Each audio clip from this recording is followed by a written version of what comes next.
Hello friends, आज मैं आपको बताने जा रहा हूँ कूलर मोटर के कनेक्शन, पानी की मोटर, पंप और मेन वायर और इसमें रेगुलेटर मेन स्विच के कनेक्शन किस तरीके से करेंगे। तो बने रहिए वीडियो में एंड तक। उसके बाद में हमने कनेक्शन किया है पंप वाला, जो कि हमने वायर जोड़ा है। उसके ऊपर हमने लेवल पाइप और दोनों तरफ टेप लगाए ताकि भीगे तब यह कनेक्शन टूटे नहीं और जले नहीं। इसके बाद में हम स्लॉट से बाहर निकाल लेते हैं उसको, और हम मोटर वाले वायर को भी हम स्लॉट से बाहर निकाल लेते हैं, और मेन वायर को हमने पहले से स्लॉट के बाहर निकाल रखा है। तो चलिए, इसके बाद में हम यहाँ पर इसके वायर्स को कुछ अच्छी तरीके से, कुछ इस तरीके से हम लगा देते हैं, अच्छे से टेप कर देते हैं ताकि जब भी पंखड़ी घूमे तो यह बीच में नहीं है। चलिए, इसके बाद में बारी आती है इसके मेन कनेक्शन करने की।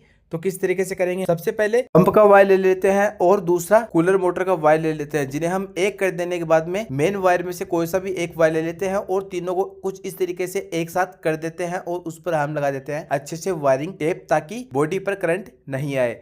फिर इसके बाद में हम ले लेते हैं यहाँ पे एक पंप का वायर, जिसे हम स्विच के पहले वाले पॉइंट पर लगा देने के बाद में अच्छे से टाइट कर देते हैं। इस तरीके से अपना जो पंप का कनेक्शन है वह पूरा हो चुका है। फिर इसके बाद में हम ले लेते हैं यहाँ पर दूसरा मेन वायर, जो कि अपना है। इसके साथ हम जोड़ देते हैं रेगुलेटर के दूसरे वायर्स को। कुछ इस तरीके से एक कर देने के बाद में स्विच के दूसरे वाले पॉइंट पर हम इसको टाइट कर देते हैं।